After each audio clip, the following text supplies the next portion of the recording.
Because there's a few quotes that I transcribed that from the ideology, logos, and belief lecture, which I remember having a kind of hair stand up on the back of my neck moment when I heard you say this. I don't know what happens to a person if they bring themselves completely into alignment. I've had intimations of what that might mean. We don't understand the world very well. We don't understand how world could be mastered if it was mastered completely. We don't know how an individual might manage that. We don't know what transformations that might make possible. That's mysticism rather than religion, is it not? Well, I don't know if you can draw a distinction between those two things to some degree, because you could say that in a religious system there's two components, and people are temperamentally inclined to align with one or the other. There's a dogmatic component, so the conservatives are more likely to align with that, and there's a active mystical component which updates the conservative component but also threatens it, so which is what creative thought does in general. And so I would say that the mystical element of that is religious, but it's more on the transformative side. But I also think that figures like the Buddha, he's an exemplar of the possibilities of that alignment. And the exercises, the yogic exercises, for example, are attempts to bring that alignment into being. It's very centered on the body, which is quite interesting, even though it's a spiritual tradition, right? It's very, very centered on the body.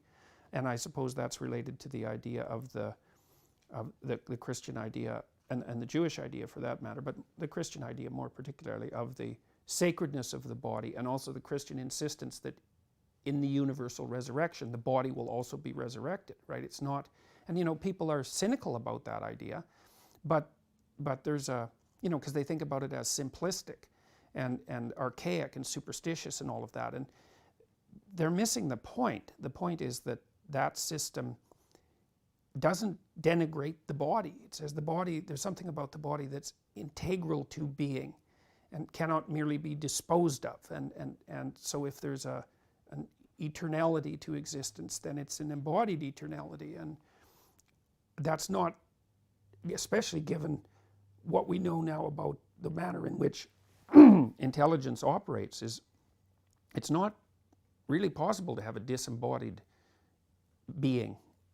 It's not possible, really. So, yeah. When you say you have intimations of what that might mean, can you explain what you mean by that? Well, I've had experiences where everything came together, and they're very, very powerful experiences, and they're also characterized by, it's like everything turns into a musical symphony where each part is exactly appropriate for that moment. And I think music actually expresses that, which is partly why music produces transcendent experiences.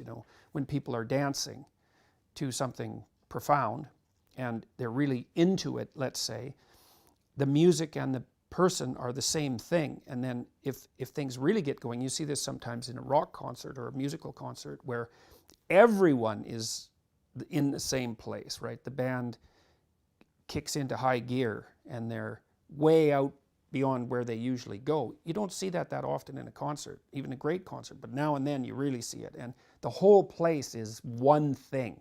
It's just pulsing, and that's an amazing experience. And I think it is an intimation of paradise. It's something like that. And you can think about that psychologically, because it also makes sense psychologically that your optimal experiences are going to occur when you're most united with yourself. But I don't know we don't exactly understand the relationship between our consciousness and the world. The materialistic notion is that everything is deterministically causal, essentially. It's a Newtonian view. It's also not true, but we know that it's factually not true. But apart from that, or it's, I shouldn't say that exactly, but at the very base of things, determinism isn't the operative mechanism. And I think things are too complex actually to be strictly determined. And it does look to me like we negotiate through that complexity. But when we're at our best, when we're integrated completely, and there's an effect of that integration in principle on what we would normally regard as external reality. because external reality can line up with that integration as well, and so-called external reality. And I think people probably experience that when they have peak sexual experiences with someone, where there's real intimacy, because they're in the same place at the same time and everything comes together for that moment, Maybe literally. Yes, literally, right.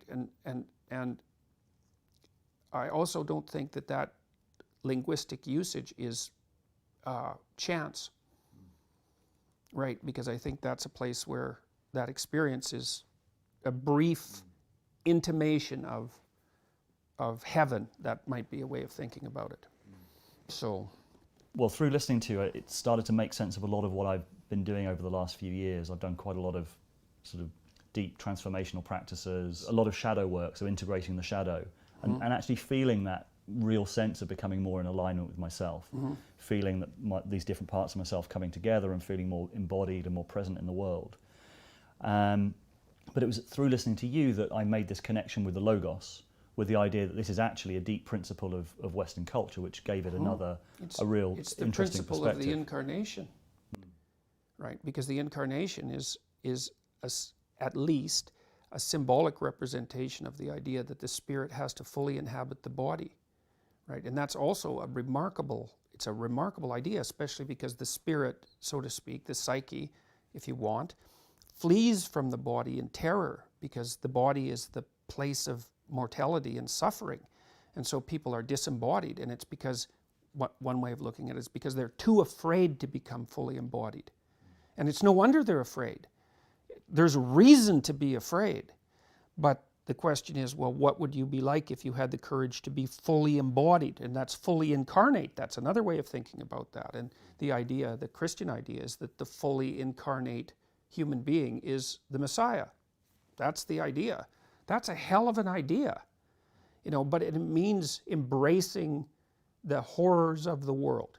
That's what it means. And that's not only the horrors of the world, but the evil of the world, So there's this idea that Christ took the individual. Absolutely. Well, then those are not different. And there's this idea that not only was Christ the incarnate spirit, right, so fully descended into the body, let's say, but that he also took the sins of the world onto himself. And what that means is that, psychologically speaking, is that part of spiritual development is to recognize the satanic tendencies that characterize you, and to fully wrestle with them and to integrate them. That's the thing. It's not so much to cast them away, it's to transmute them. And you can see the difference between people who've done that and people who haven't, at least to some degree, because people who haven't integrated the shadow at all are naive. And you can tell that when you look at them, and you can tell that when you talk to them. And because they're naive, they're often resentful as well, because they get taken advantage of. And someone who's integrated that more, they're dangerous in the martial arts sort of way, which is they're dangerous, but they don't have to use it, because their presence radiates, what would you say? It doesn't radiate threat exactly. Well, certainly strength, but it's the potential for havoc. That's the right way of thinking about it. There's an implicit potential for havoc, and that's really necessary.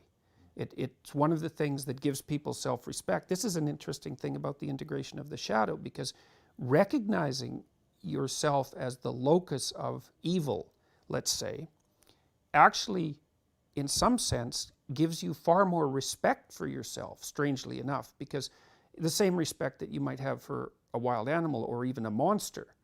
It's like, so then maybe you learn to treat yourself differently. Like, I think this is particularly true with regards to the discipline of children. If you know that you're a monster, and that will manifest itself in your life, consciously or unconsciously, and if it's unconsciously, it's not good, then you become better at disciplining children. And the reason for that is that you don't want to expose them to your dark side. And so if they behave and don't provoke you, which means they'll also behave for other people, then the monstrous part can stay in abeyance. And then that's great. But if you don't understand yourself as capable of wreaking havoc, and that can be the kind of havoc that unfolds over decades, right? Because if you're going to abuse a child, it's the primitive form of abuse is the physical abuse. The sophisticated form of abuse is the continual undermining of the child's courage across perhaps their entire life. And that there's a terribly monstrous element to that. And if you're not respected properly by the child, say, you will absolutely take revenge on them. And, you know, that's the whole, in some sense, that's the whole Freudian psychoanalytic story. It's not all of it, but it's a huge part of it. So interesting that you say that you have to accept the fact that you're dangerous or become dangerous, because I'd also say that if you haven't done that kind of shadow work, if you haven't made friends with your anger, if you haven't integrated it, you're actually more dangerous. yes, definitely. Because then things will happen that it will come out in a way that you don't expect. Right, it comes out disintegrated. So it comes out as an autonomous spirit, right, under no one's control. And that's like a burst of rage, let's say. You know, when you hear about a mother who's done something terrible to one of her children, that's the reason, is that, you know, maybe she's just been laid off, maybe she went out and had too much to drink, maybe she's hungover, you know, she's angry and lonesome, and she's overwhelmed by the responsibility of the children, and she has a child who's testing, and she doesn't know how to limit it. And one day, the child tests at exactly the wrong time, and it's like mayhem. And everybody goes, well, what happened? It's like, well, 7 terrible things came together at the same time and produced this outburst of disintegrated rage. And like, look the hell out when that happens, you know? So yeah, you want to have that. You either have that or it has you. Those are the options. And you don't become safe by being castrated, right? That's not the right move forward. And it almost feels like, having done that, I feel that as a physiological thing. Mm-hmm. It is a physiological. There's more tools at my disposal. Exactly, it is a physiological thing. I mean, you can actually see a change in people's faces when that part of them is integrated, when I would say the rage circuit is integrated, because their faces harden. Like, they no longer look like wide-eyed children, that they're no longer someone to whom things only happen. They're someone who makes things happen. And there isn't much difference between being dangerous and being indomitable, right? They're the same thing looked at from 2 different perspectives. And so, you know, in my new book, I wrote a little bit about, there was an idea in the 80s that was reasonably popular among psychologists, that the way to regulate male aggression was to socialize little boys like little girls. And that's a very, very bad idea. So, because suppressing that aggressive, competitive urge, which also characterizes many women, by the way, although it's more common among men, that isn't what you do. You integrate it. This is why I'm such a fan of Piaget. You know, not as opposed to Freud, but I think Piaget's developmental model is superior to Freud's developmental model, because for Piaget, the process of becoming civilized is a process of continual integration, including the integration of what Freud would consider the id. You know, I mean, it's not as if Freud didn't know that, because he wanted people to incorporate the id, but he kind of conceptualized socialization as the superego inhibiting the id, you know, or suppressing it. That only happens when the socialization process is bad. When it's good, like if you have a competitive child, like my son was and is a competitive person, you have them integrate that into the ethos of fair play. And then it's a mark of character strength at that point. Absolutely. There's no doubt about it. Would you also say that has to be balanced with compassion, with a greater sort of openness as well at the same time? Well, it has to be aimed, right? You need an aim, and to put your integrated capabilities to work at bringing everything together is the right aim. And it's not a task for, you know, one of the things about I think, and one of the things about the way morality is taught is it's always taught like it's always taught as if it's your grandma and her corset is too tight. You know, it's a hectoring sort of thing, that you should be good, and the reason that you should be good is kind of for other people, you know, and so it's almost like the Freudian sense you talked about. Yeah, that's the superego sense. Exactly, that's right, and that it's a bunch of restrictions on you, and so you have to reduce yourself in order to be a good person, and that's, well, you might say that that's a prerequisite to discipline, because I think in some sense it is, you know, that you do have to be molded and shaped. You know, Nietzsche believed that a long period of unfreedom had to precede a period of freedom, and that's something like discipline. But fundamentally, that's not the proper orientation, because making everything work better is actually the most demanding task that you can take on. And it's not a matter of reducing yourself to a domesticated moral being, you know, like a fat pug dog, something like that, you know. It's a task that takes everything that you've got, and so you can use all of those darker forces, let's say, to be indomitable as you move forward, and you want a challenge, because all of those forces are exactly the thing that is there for the challenge, and so it becomes a matter of, well, it's a conversion of something that can be very dark into something that's a prerequisite for light. So I was thinking this on the plane, linking to the thing I said before about how connecting this personal growth to the idea of the logos was really powerful, and reframing this, and I've heard you speak about this in a certain way as almost like a heroic mission. Mm-hmm. That you take on ultimate responsibility for your words, you take on responsibility for moving the world either closer or further from chaos. That this is a really... you take on responsibility for moving the world closer to heaven or hell. And this, I was thinking how powerful a doctrine of, I've always thought, I've made a few documentaries about ISIS before, and how seductive a worldview that is. Right. You can either be a shelf stacker in Wolverhampton, exactly, or you're on the front line fighting for your culture in an existential conflict for the future of the world. Right. So what I find powerful, and I only really thought this the last few days, is your message almost allows you to reframe your own life in that same heroic way. And it feels like something like that is essential. It is essential for us to fight back against those kind of ideologies. There's no doubt about that, and it's for the reason that you just laid out. It's like you take a tough 17-year-old kid, you know, who's rebellious enough not to fit well into the, you know, the extra domesticated school systems that we impose on our children. You know, most of my friends, because I lived in a working class town, most of my friends dropped out of school before grade 10, and I wouldn't say it was the least admirable kids who dropped out. You know, these were guys who pretty much physically matured at 15 or 16. Some of them were pretty big and strong. And like, they were done with putting up their hand to go to the bathroom. They were just done with that. And the fact that they left school, you know, it was a bad long-term decision, maybe for many of them. I mean, a lot of them went and worked on the oil rigs and made a fortune, but they never kept any of it. But they didn't drop out of school only for weakness and failure, you know. And so there has to be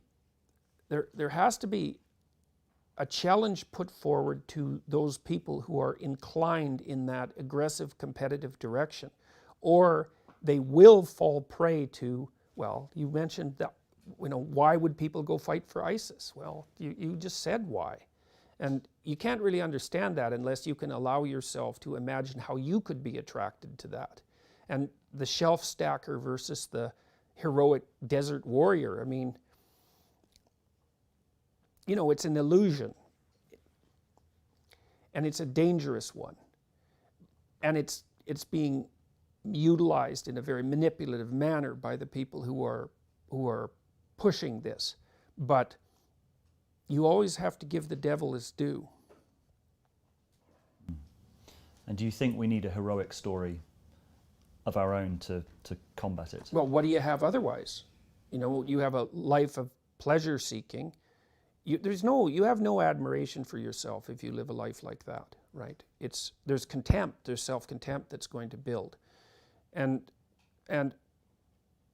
or engagement in things at a trivial level, which isn't useful, because in the final analysis, whatever your life is, it's not trivial. The suffering makes it not trivial as a baseline. You're stuck with a certain number of profound experiences, and all of them can be negative if you don't. All of them can be negative if you let the default manifest itself. But you don't get trivial, because you have to encounter your own death and the death of everyone around you, and the horrors of the world. And so there's no trivial response that doesn't subject you to that with no defense and then embitter you. So yeah, there's a call to nobility in the idea of imitation of the Logos, but it's more than that. It's a call to something of, well, the hypothesis is it's a call to something of cosmic significance. And I don't think that we have any right to assume that that idea is wrong. We don't understand our place in the cosmos. And if you base your analysis on size, physical size, well, there are bigger things than us. But that's not a reasonable yardstick. There isn't anything that's more complex than us, not that we know of. So why not use that as a marker? And there is something. There's an integral relationship between consciousness and being, and that isn't taken with sufficient seriousness by the materialist community. They keep, like people like Daniel Dennett, for example, and he wrote a book on consciousness, which his critics, it was called Explaining Consciousness, and his critics called it Explaining Consciousness Away. And I read the book, and that is what he did as far as I'm concerned. And people like Sam Harris have a real hard time with free will, and so their proclivity is to deny it. But they act out the proposition that people have free will, including themselves, because otherwise they wouldn't be able to exist in society, because people aren't very happy when you treat them like they're not at least semi-autonomous agents. And so I don't think that that's fluke. I think that we are semi-autonomous agents. Now, we don't understand how that can be possible, but I'm not willing to say that it isn't the case merely because I can't explain it, especially when I observe that people accept it behaviorally as an axiomatic proposition. So they accept it as true.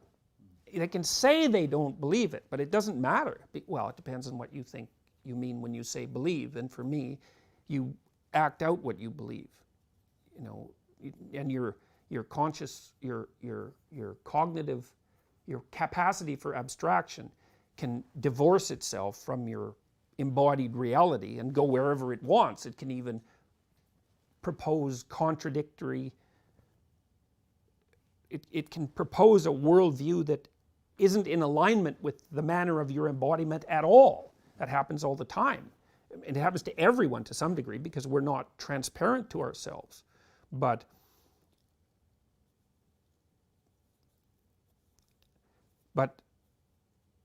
well, it isn't so straightforward to determine what our place is in the world. And the thing that really got me with regards to that wasn't the good that we could do, but the harm that we can do. Because you can debate about the good we can do, but you cannot debate about the harm we can do. That's done. We know, if we want to know. Yeah. And I think my experience was when I took that seriously, which meant understanding how that was about me, about that Auschwitz was about me, and that the Stalinist camps were about me, then, well, that reorients you.